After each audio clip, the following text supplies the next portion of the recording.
Welcome to the Daily Audio Torah. Today is July 13th. Now let's continue our journey reading through the entire Bible in 1 year. This week we are reading from the New Living Translation for the Old Testament and for the New Testament. Numbers 22, 21-40. So the next morning, Balaam got up, saddled his donkey, and started off with the Moabite officials. But God was angry that Balaam was going, so he sent the angel of the Lord to stand in the road to block his way.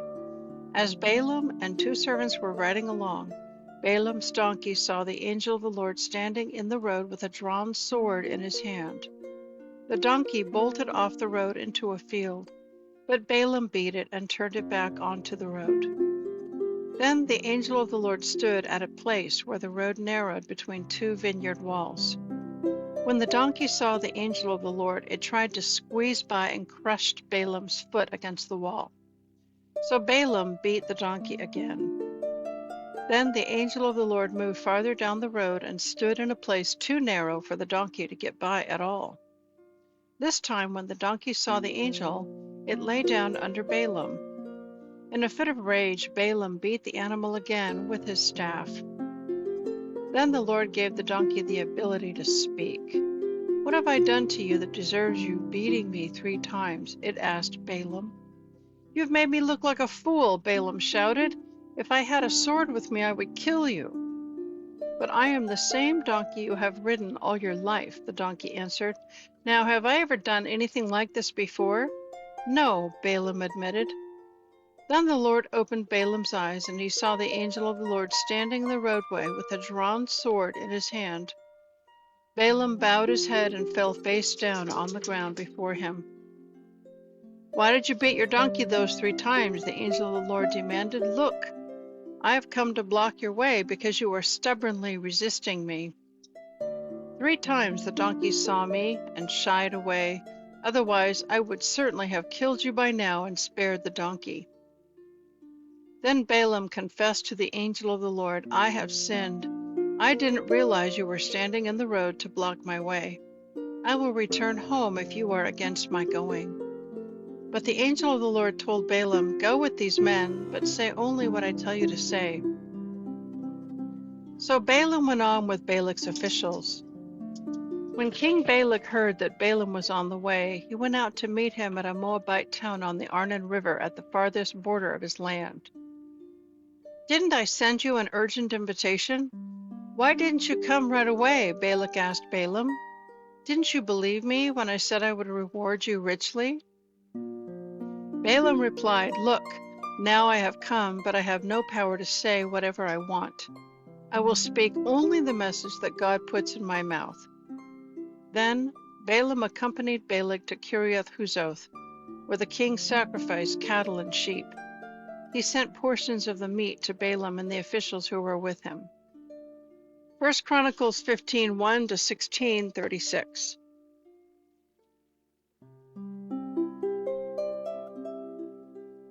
David now built several buildings for himself in the city of David.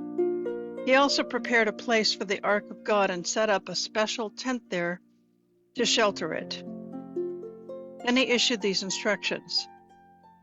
"When we transport the Ark of God this time, no one except the Levites may carry it.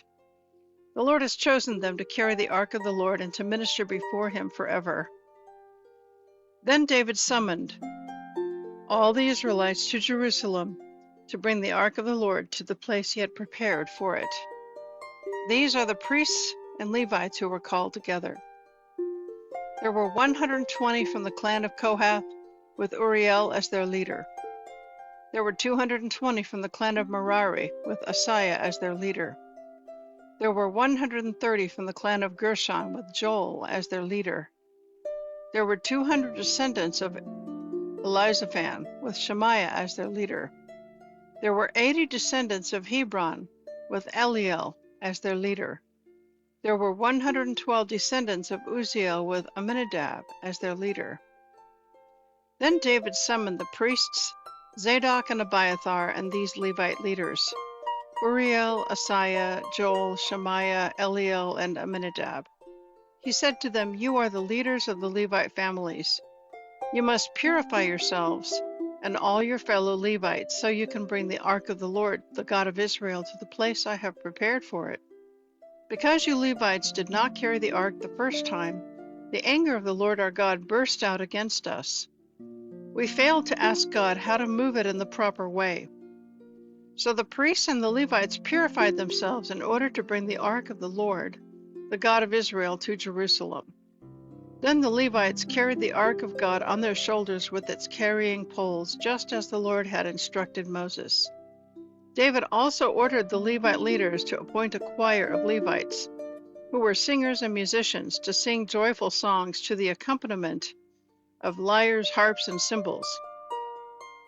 So the Levites appointed Heman, son of Joel, Asaph, son of Berechiah, and Ethan, son of Hushiah, from the clan of Merari, to direct the musicians.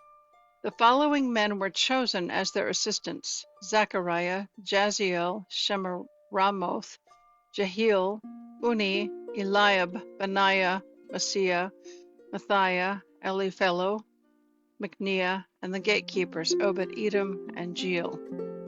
Heman, Asaph, and Ethan were chosen to sound the bronze cymbals. Zechariah, Aziel, Shemiramoth, Jehiel, Uni, Eliab, Maaseiah, and Benaiah were chosen to play the lyres. Matthiah, Eliphelo, Micniah, Obed-Edom, Jeiel, and Azaziah were chosen to play the harps. Hananiah, the head of Levite, was chosen as the choir leader because of his skill. Berechiah and Elkanah were chosen to guard the ark. Shebaniah, Joshaphat, Nethanel, Amasai, Zechariah, Benaiah, and Eleazar, all of whom were priests, were chosen to blow the trumpets as they marched in front of the ark of God. Obed-Edom and Jehiah were chosen to guard the ark. Then David and the leaders of Israel and the generals of the army went to the home of Obed-Edom to bring the ark of the Lord's covenant up to Jerusalem with a great celebration. And because God was clearly helping the Levites, as they carried the ark of the Lord's covenant, they sacrificed 7 bulls and 7 lambs. David was dressed in a robe of fine linen, as were the Levites who carried the ark, the singers, and Kenaniah the song leader. David was also wearing a priestly tunic. So all Israel brought up the ark of the Lord's covenant to Jerusalem with shouts of joy, the blowing of horns and trumpets, the crashing of cymbals, and loud playing on harps and lyres. But as the ark of the Lord's covenant entered the city of David, Michal, the daughter of Saul, looked down from her window. When she saw King David dancing and leaping for joy, she was filled with contempt for him. So they brought the ark of God into the special tent David had prepared for it, and they sacrificed burnt offerings and peace offerings before God. When he had finished, David blessed the people in the name of the Lord. Then he gave a gift of food to every man and woman in Israel, a loaf of bread, a cake of dates, and a cake of raisins. David appointed the following Levites to lead the people in worship before the ark of the Lord, by asking for his blessings and giving thanks and praise to the Lord, the God of Israel. Asaph, the leader of this group, sounded the cymbals. His assistants were Zechariah the second, then Jeiel, Shemiramoth, Jehiel, Mattithiah, Eliab, Benaiah, Obed-Edom, and Jeiel. They played the harps and lyres. The priests, Benaiah and Jahaziel, played the trumpets regularly before the ark of God's covenant. That day David gave to Asaph and his fellow Levites this song of thanksgiving to the Lord. Give thanks to the Lord and proclaim his greatness. Let the whole world know what he has done. Sing to him, yes, sing his praises. Tell everyone about his miracles. Exult in his holy name. O worshippers of the Lord, rejoice. Search for the Lord and for his strength, and keep on searching. Think of the wonderful works he has done, the miracles and the judgments he handed down. O children of Israel, God's servant, O descendants of Jacob, God's chosen one. He is the Lord our God. His rule is seen throughout the land. He always stands by his covenant, the commitment he made to 1,000 generations. This is the covenant he made with Abraham and the oath he swore to Isaac. He confirmed it to Jacob as a decree, to the people of Israel as a never-ending treaty. I will give you the land of Canaan as your special possession.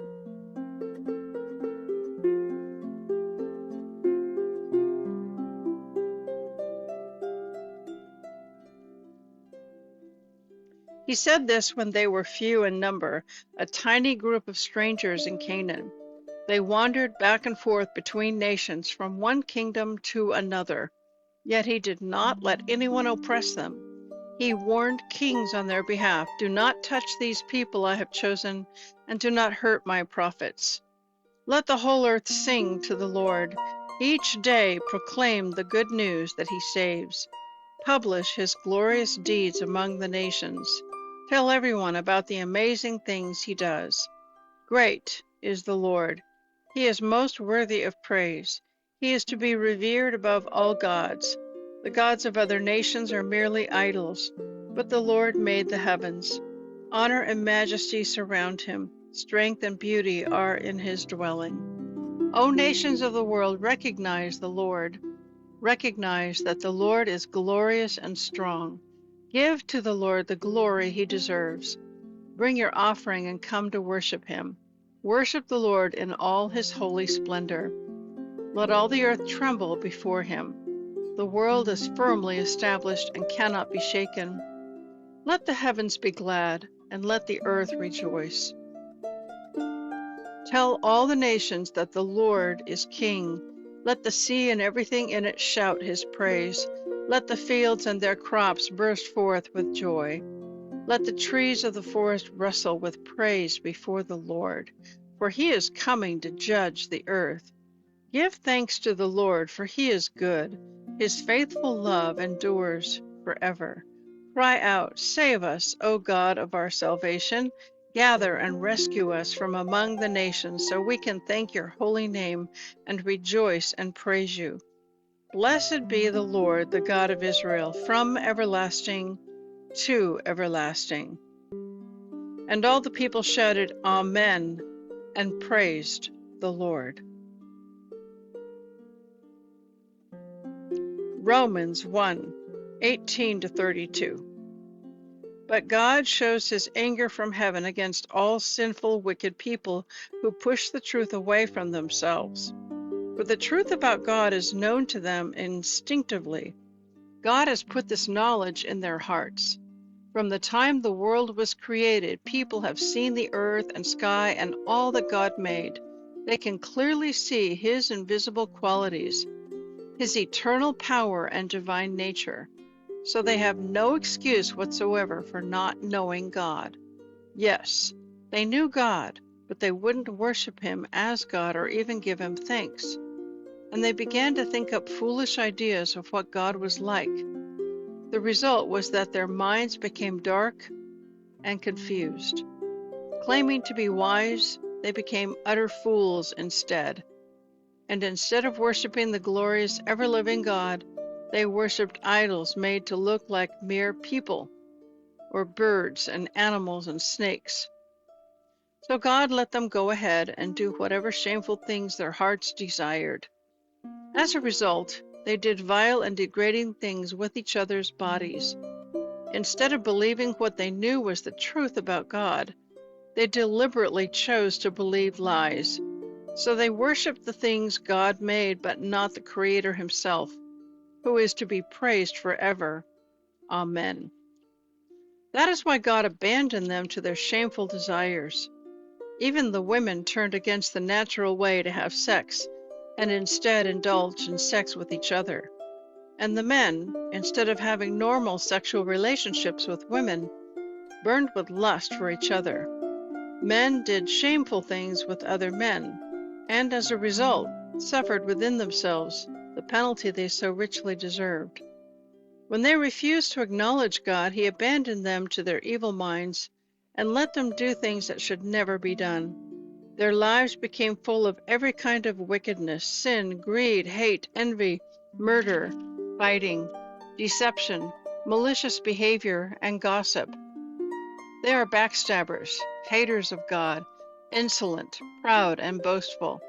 They are forever inventing new ways of sinning and are disobedient to their parents.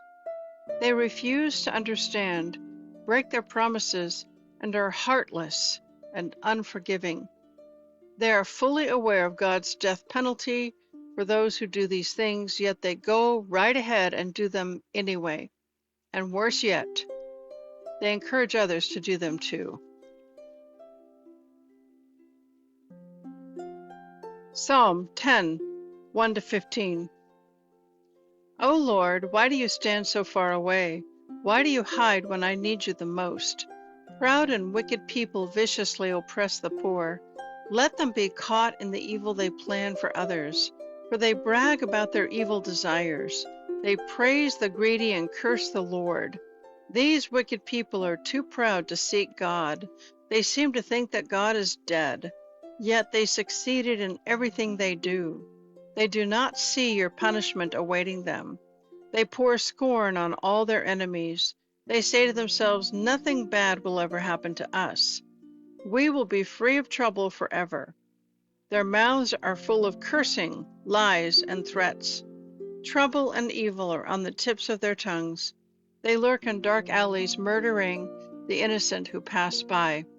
They are always searching for some helpless victim. Like lions, they crouch silently, waiting to pounce on the helpless.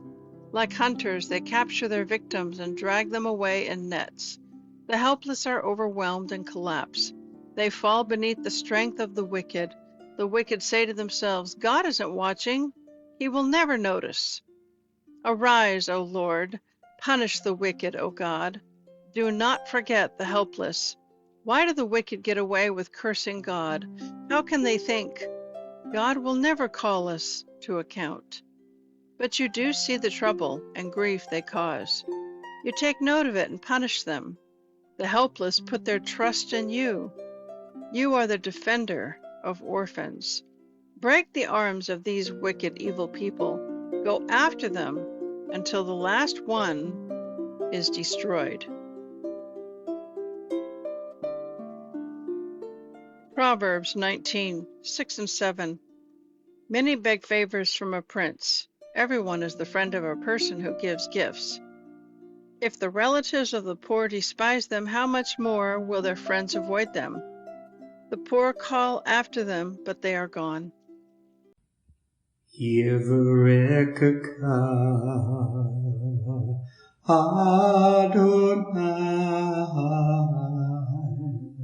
Vish Mareka Yair Adonai Panavilaka Vikuneka Isa Adonai Panav Ileka Vayasem Leka Leka Shalom.